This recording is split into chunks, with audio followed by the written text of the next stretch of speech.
Chers téléspectateurs, shalom depuis Jérusalem et pour 613 TV.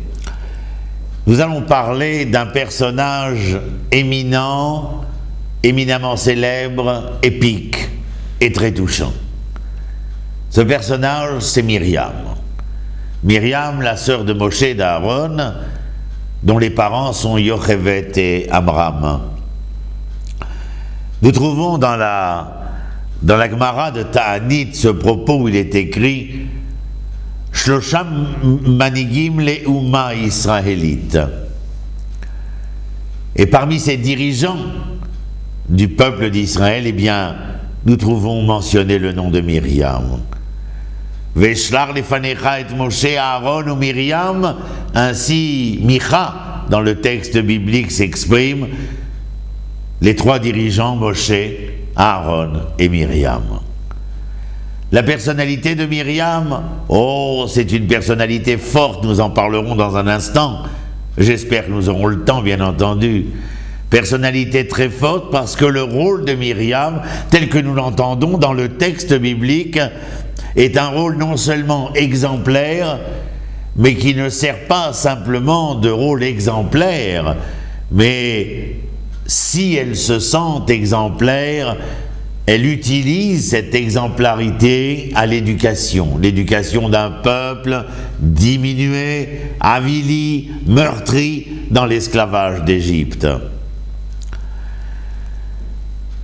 Myriam est véritablement ce personnage, dès le départ, nous allons le découvrir, on pourrait presque faire une métaphore où nous dirions qu'elle est comme ce fourneau qui réchauffe et diffuse à l'extérieur, quand à l'intérieur il brûle d'impatience, brûle de froid. Son nom, regardez Myriam, comment pouvez-vous l'entendre? On peut entendre Myriam parce qu'on peut entendre Méri. Méri, c'est la rébellion. On peut entendre Mar, ça serait l'amertume. On peut entendre aussi Mérim, c'est-à-dire s'élever. Ah, il y a quelque chose d'absolument extraordinaire dans le fait que nous puissions, à travers le nom, qui est l'essence de l'être, dire que Myriam est celle qui est capable de s'élever, de se rebeller, malgré l'amertume. Ou plutôt, dirions-nous, c'est parce qu'elle est consciente de l'amertume de la situation difficile, dramatique en Égypte, eh bien qu'elle se rebelle. Mais si elle se rebelle, ce n'est pas simplement pour se révolter, mais parce que capable de s'élever. Et ainsi la verrons-nous traitée et récitée dans le texte biblique. Nous sommes en Égypte dans une situation qui a tout lieu d'être considérée comme désespérée. Les Abed, les Harog, les Hashmid, c'est-à-dire perdre les enfants d'Israël, les tuer, les exterminer. Rappelez-vous le décret du Pharaon, vouloir assassiner les enfants mâles, c'est-à-dire Zecharim. Intéressant, écoutez bien. Assassiner, exterminer les enfants mâles, c'est-à-dire les Zecharim, Zachar en hébreu veut dire bien sûr le masculin, mais il veut dire autre chose aussi, le souvenir. C'est-à-dire qu'en fin de compte, on voudrait venir nous faire entendre ici que de détruire, c'est d'exterminer, d'annihiler totalement le masculin hébreu. Cela voudrait dire pouvoir détruire à tout jamais le souvenir, c'est-à-dire le souvenir du projet, le souvenir de la tradition, de ces paroles émises par les patriarches et qui furent transmises aux 12 tribus, et après que les chefs des tribus, que Yaakov, Yosef avaient disparu, eh bien on se transmettait dans les chaumières, de père en fils, le souvenir que ce n'était que l'histoire d'un temps, parce que l'histoire de tout le temps nous attendait. Et celle-ci commencerait grâce à la délivrance. Alors bien sûr, il y a, au vu et au su des événements, une certaine démoralisation. On ne le saurait pour le moins.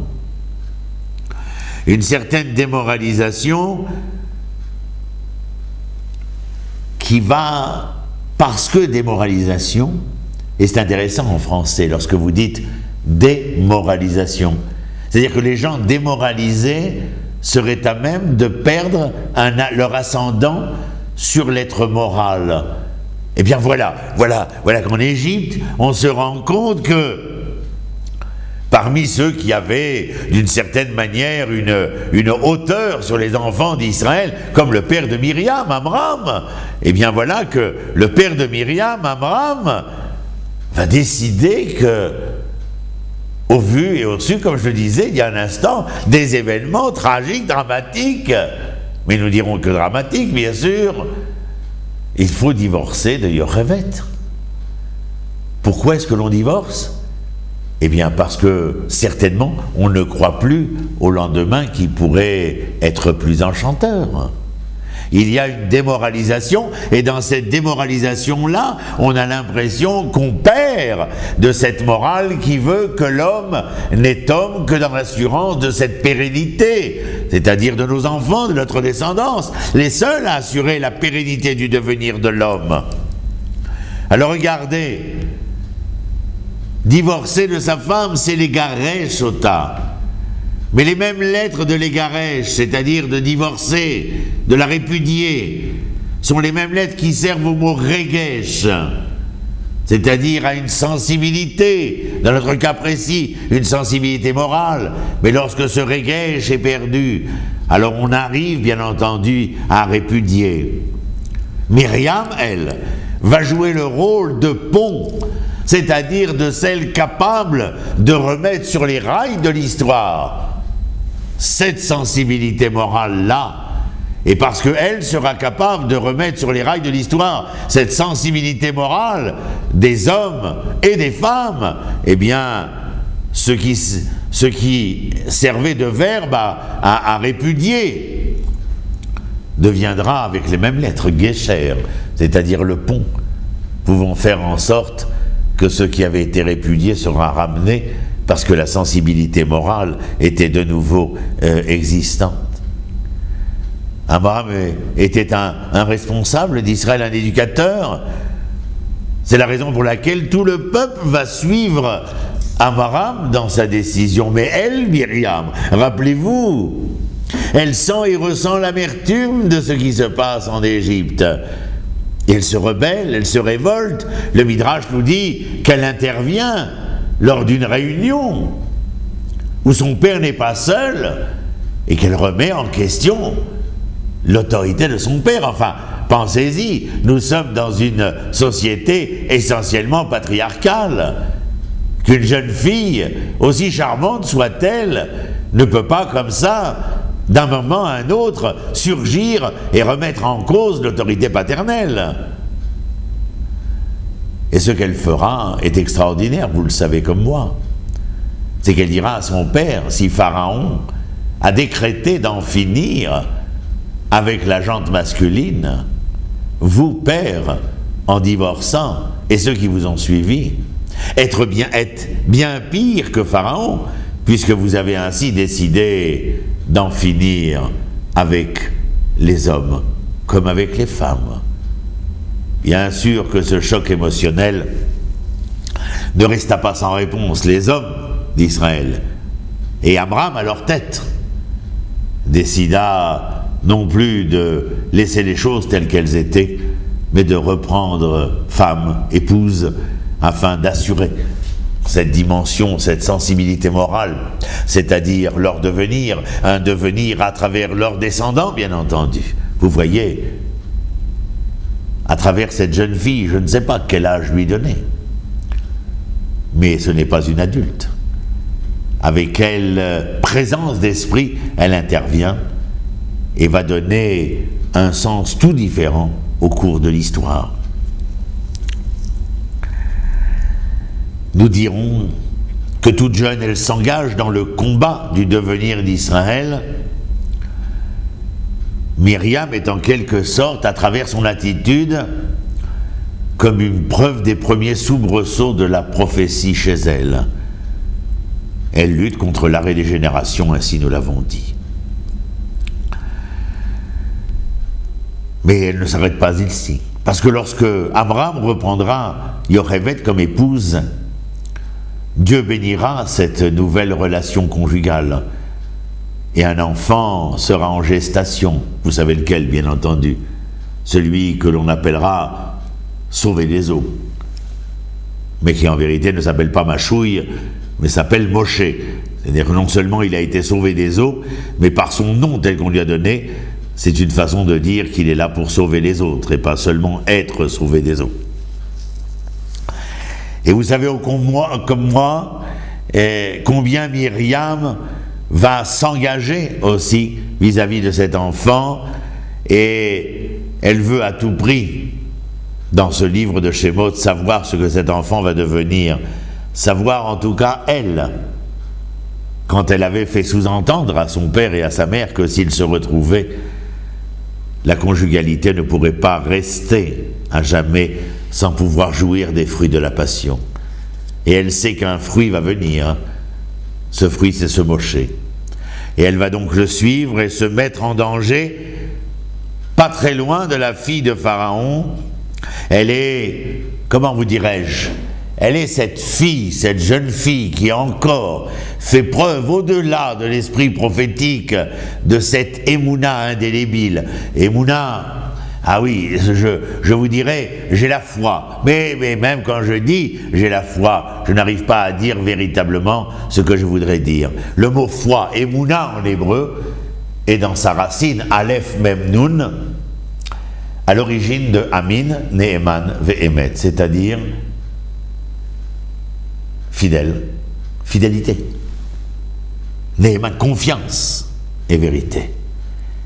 Alors je crois que, plutôt que de dire Ani Ma'amin, que Myriam avait la foi, Myriam était d'abord et avant tout cette fille de la confiance inéluctable dans le devenir d'Israël, d'une fidélité incommensurable et d'une vérité à toute épreuve. C'est une énorme leçon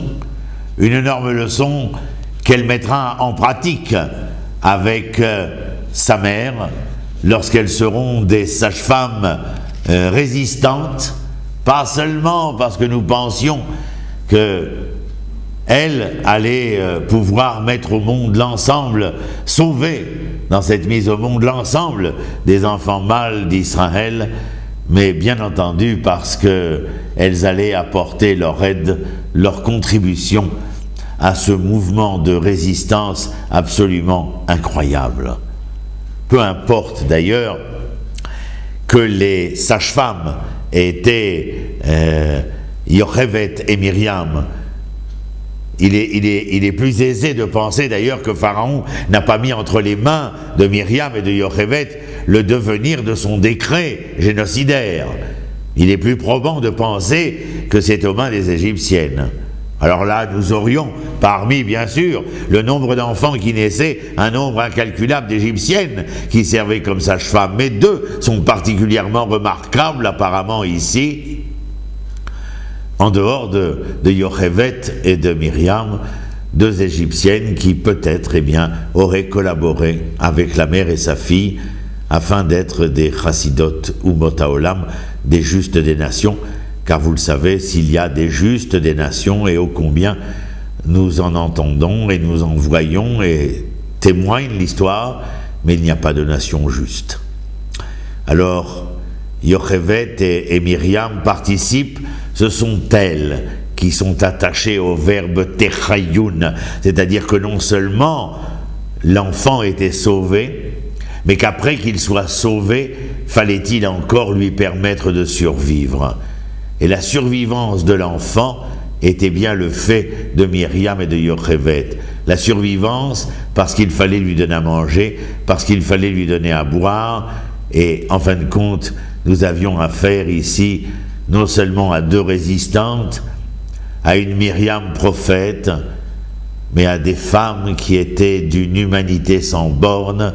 Et quand je vous parlais une autre fois dans une autre émission de ce que voulait dire, faire valoir l'image divine sur le visage humain, je crois que Yochevet, Myriam, et puisque le sujet qui nous concerne c'est Myriam, eh bien Myriam est véritablement le témoin ostensible de cette image divine gravée sur le visage humain, raison pour laquelle elle sera elle aussi dans la traversée du désert, celle par qui ou grâce à qui, eh bien, un puits les accompagnait, un puits parce qu'il recelait l'eau de ces nappes frénétiques, mais l'eau n'avait d'autre rôle que d'apporter la vie, que de permettre la survie.